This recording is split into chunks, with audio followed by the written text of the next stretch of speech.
Hello again, friends. Circle of Hope Pastors here. 5 minutes of unscripted dialogue. This week we're talking about, is Star Wars good for the church? Benjamin, why don't you get us started, my friend?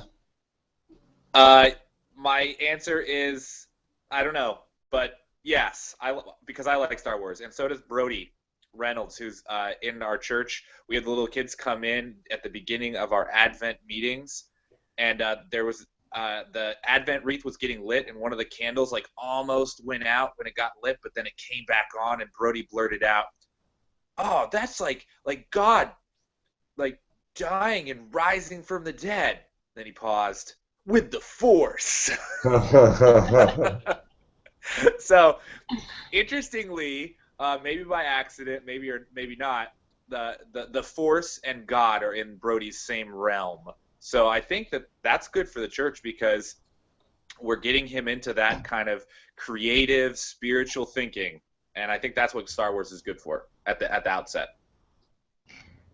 I think that's a good start too, Ben, that the Force getting us into some creative spiritual thinking. What I don't like about the Force is the kind of pantheistic God is like in everything idea. It misses the very personal anthropomorphic like God as a person that we can know in the person of Jesus and in indwelling in his body kind of reality that we're living in. We miss that with the Force, so it doesn't quite get there.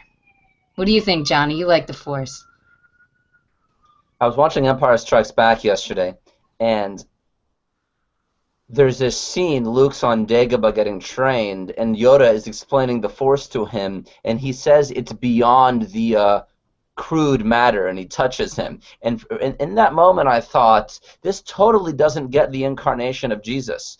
Our faith is rooted in the body of Christ. The Force is a neutral force that can be used for good or for evil. Jesus can only be used for good, in my view, if you're really following him. And so there is theological problems if you're going to geek out on it. But I think Ben's right. There is a little opening there for a conversation about faith.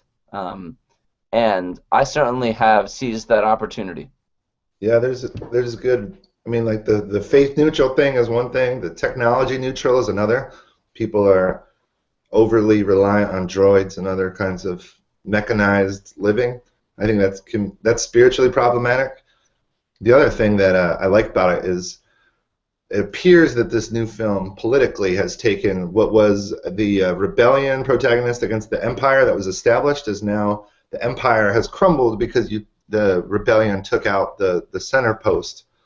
But now they're framed as the resistance who are just fighting the sort of the leavings of empire that are still almost like road gangs of the galaxy. And I think when relating to corporations or relating to even low-level governments or tow truck companies, like I can relate to that. I think a lot of people can relate to that. Of like we're trying to do something here with God, and there's problems. There's not just one boogeyman that if you take out the boogeyman, it's all over. But this system of darkness, the spiritual forces, the rulers' powers that we're battling, isn't flesh and blood, but it's against the darker stuff. Yeah, and I'm riffing on that a little bit, Joshua, because if the center post of the powers and principalities of this world is also defeated by Jesus on the cross, and we're the resistance fighting the leavings of the powers of evil.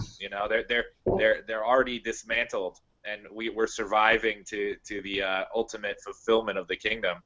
I can see a pretty good analogy in that. One of my favorite things about Star Wars that we're already alluding to is the clear distinction between good and evil. Even as the prequels and other fan fiction has murkied that distinction, in Star Wars there is clearly good and evil, and you want good to win. These days, our TV shows and movies are mired with anti-heroes, and we can't even tell which way is up and who is good and who is bad. Star Wars helps clarify that, and also helps evil people become good. There's possible redemption. The story of Darth Vader is about his salvation, his fall, and then his redemption at the end of Return of the Jedi. Spoiler alert. Put that on this video. Yo, but dude, I'm worried. I'm worried that it's going to be even murkier now. Yeah. There's a mysterious new evil coming, right? Yeah, and we don't know Luke's about. going to be bad, and no, there aren't going to be any heroes. I guarantee they're going to jack this up. I'm sorry. The spirit of the age is strong. I'm prepared to call a mulligan on everything that isn't the original 3 movies, as a rule. Okay, well, J.J. Abrams, isn't that who's doing this one? Yeah. Yeah, He's JJ. going to jack it up. Well, just nerd talk for a sec. JJ said in an interview early on that he grew up with Star Wars was his favorite movies, and they made him want to make films, and he's not going to mess this up. It'll be a good film, but it will not be the perfect struggle between good and evil. People hate Star Wars because it's so simplistic, and that's what. But the people who love it because of that. And that stark contrast is a thing of the past, at least philosophically, and I don't think that it's going to be that way. Yeah, it may not. Rachel, I want you to finish up in a second, but one of the things that is brought up too is like that hashtag boycott Star Wars because they cast a black male lead, and like that was one of the contrasts that it was like not simple enough. It's like, wow, you actually corrected this racist casting of the first 3 films, and like now you have a black lead, and for some people that was even just too much. What about Lando, though? Yeah, he was the only black guy in the galaxy for a long time. Rachel, how would you wrap this up? I don't know that I'm qualified to wrap this up. I'm glad, Josh, you said nerd talk here for a second, but I do think we're about to be entertained by this new film, and that's great. Let's keep our thinking caps on and our faith real and alive, and see what God can do. Well said. And so thanks for checking this video out. We have a whole slew of them. If you want to like, share, subscribe, or ask, get something on the radar for us to talk about, we're happy to do so. Until next time, peace.